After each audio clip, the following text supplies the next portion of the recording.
Was there a moment where you said to yourself that this time is different? Yeah. I'll try not to get emotional about this stuff. I guess there are two. I'll give two moments.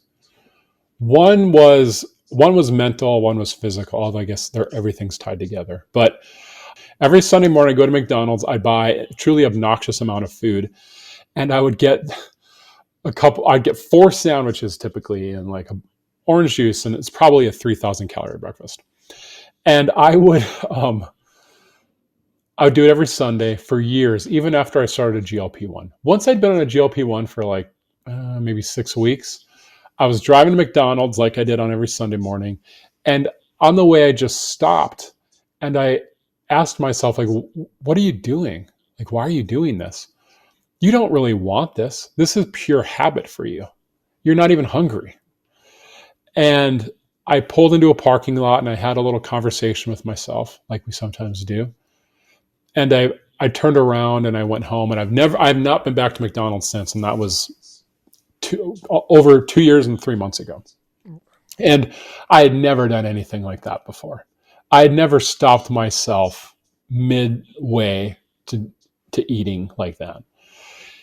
So that was one major thing. And then not long after that, I was with a friend of mine, one of my best friends, and we went hiking. At this point, I was 550 pounds. I tell people like my biggest non-scale victory happened when I was still at one of my largest sizes at 550.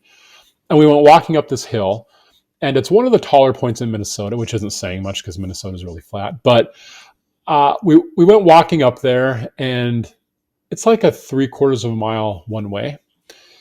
And most people it takes them 15, 20 minutes because it's uphill. Yeah. And it took me a while. It took me about 45 minutes. I remember yelling at my friend, go without me, leave me behind, leave me here to die by myself. But I got up there. I got to the top of this hill. And I'd never accomplished anything like that in my entire life.